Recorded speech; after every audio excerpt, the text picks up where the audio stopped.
Stéphane Bureau. Bonjour Stéphane. Bonjour Mario.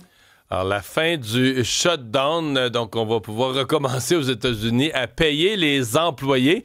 C'est un groupe de démocrates qui a cédé, en fait, qui a dit, bon, ben là, la job est faite, le message est passé, puis à cette étape-ci, les gens souffrent trop, il faut se rallier aux républicains. Est-ce que je comprends que ça divise le Parti démocrate? Il y a certains démocrates qui trouvent qu'on aurait dû tenir tête aux républicains encore plus longtemps? Par définition, puisque c'est une minorité de démocrates qui votent avec une majorité de républicains, il y a dissension au sein de la famille démocrate, au Sénat à tout le moins. Et on a peut-être arraché des mâchoires de la victoire le morceau. Je crois que c'était en ce moment une opportunité politique, comme les démocrates en ont pas beaucoup eu depuis un an, qu'ils ont échappé. On pourra faire l'inventaire des raisons qui ont fait qu'à la toute dernière minute, un groupe a choisi d'aller voter avec les républicains. Il faut voir que ce n'est pas des gens qui sont menacés aux prochaines élections. Pour ce que j'en sais, sur les 7 démocrates, il n'y en a aucun, à moins que je me trompe, qui est en élection en 2026. C'est clair que ce sont des démocrates plus centristes. M. Fetterman, par exemple, le sénateur Fetterman fait partie de ceux-là, qui est idéologiquement pas très loin de ce que sont les républicains modérés.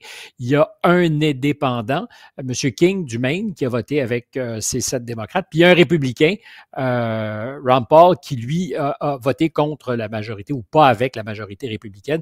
En fait, tout ça pour dire qu'il y a aujourd'hui ce qu'il faut, une super majorité au Sénat, 60. Ils ont voté pour que la Chambre soit rappelée. Quel vote? Ça va se faire vraisemblablement demain.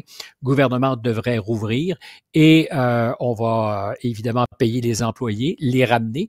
Il y a une promesse aussi que ceux qui ont été congédiés, parce que le président Trump avait saisi l'occasion pour dire on va en profiter pour faire le ménage. Donc ceux qui avaient été congédiés seront réintégrés dans leur boulot. Pour les démocrates, entre autres, qui ont voté avec les républicains, c'est un acquis important. Mais il faut voir que c'est une bataille politique que les démocrates ont un peu perdu d'avance avec aucun horizon stratégique. Pour le chef des démocrates au Sénat, M. Schumer, l'essentiel, c'est de dire on ne sera pas montré du doigt parce que ça sera de notre faute si le gouvernement est fermé. Alors, éventuellement, il y a eu cette idée qu'il se battait pour faire en sorte que les restes pas très, très nombreux du Obamacare soient protégés.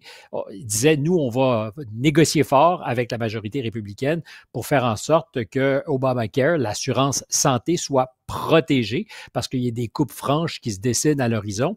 Mais c'était pas dit de façon très convaincue ou convaincante.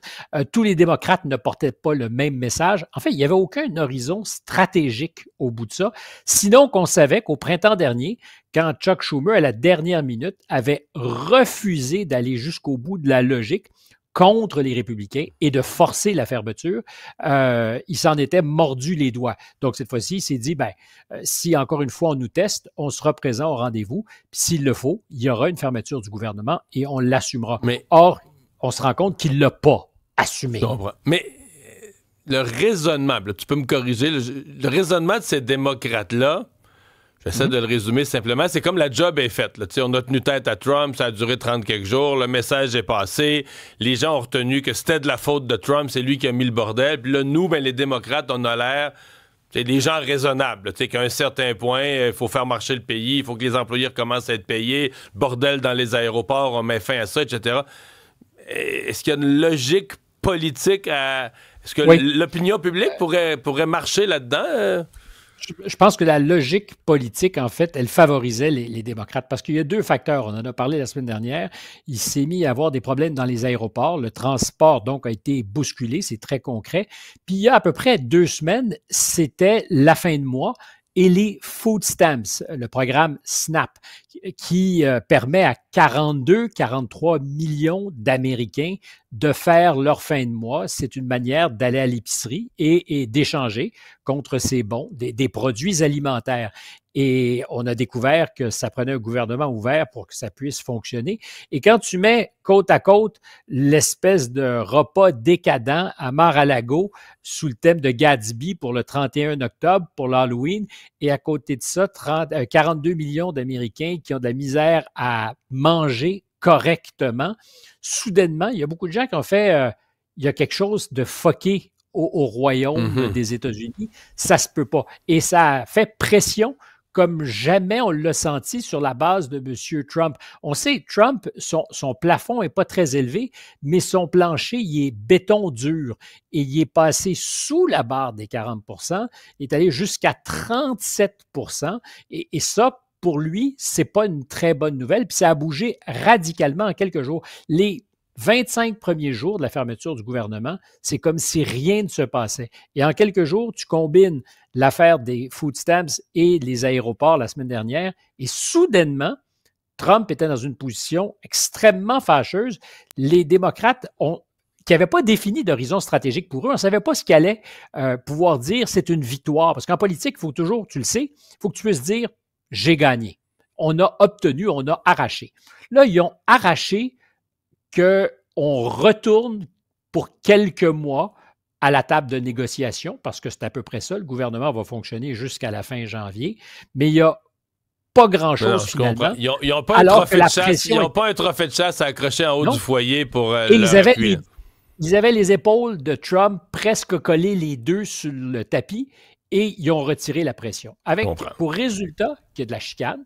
M. Schumer, qui n'est pas un leader très charismatique au Sénat, c'est lui qui est le patron de la minorité démocrate, est contesté, particulièrement par tous ceux qui sont boostés au bout par ce qui s'est passé la semaine dernière avec les résultats à New York et ailleurs, où on dit les démocrates ont le vent en poupe. Il y a une nouvelle génération qui est en train de se radicaliser, mais ça marche auprès des électeurs.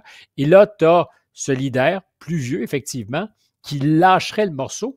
Et tous ceux, d'ailleurs, démocrates qui ont voté aux côtés des républicains, on a demandé à ce qu'ils démissionnent. Et ça, du point de vue de... Évidemment, ils ne le feront pas.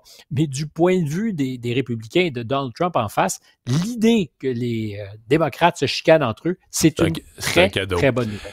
Et parlant de M. Trump, lui qui avait popularisé l'expression Sleepy Joe pour parler d'un Joe Biden un peu endormi, et il se fait faire le coup. Là, Gavin Newsom, il a trouvé un nouveau nom pour M. Trump qui s'est fait prendre encore une fois la semaine passée à cogner des clous pendant une annonce. Oui, il cogne des clous, c'est le cas de le dire. C'est Dozy Dunn. Plus d'annonces après dîner. On n'en est pas là. Alors, disons-le, c'est de bonne guerre. Alors, c'est peut-être de la petite politique, mais il faut comprendre que depuis une dizaine d'années, avec ses surnoms, avec les réseaux sociaux, Donald Trump a un à un d'abord éliminé ses adversaires républicains quand il convoitait l'investiture, et il a aussi flingué beaucoup de ses adversaires politiques, quels qu'ils soient, en riant d'eux, en les tournant en ridicule. Sleepy Joe était certainement un des plus efficaces sobriquets qu'il a trouvé. Ça collait à la réalité indiscutablement. Et là, la semaine dernière, c'est pas la première fois qu'on le surprend avec les yeux pas mal fermés, se grattant les paupières. Alors, on a Dozy Dunn avec une question. Comment tu traduirais Dozy? C'est Donald le roupillant. Donald roupillant. Le roupillant Donald. Alors, la question, c'est est-ce que politiquement, ça va lui faire mal et est-ce que ça désigne une réalité? Est-ce que Donald Trump est trop vieux pour le job? Est-ce qu'il est dépassé par les responsabilités, par les activités? Dans le cas de M. Biden, il était protégé, on ne le voyait pas souvent.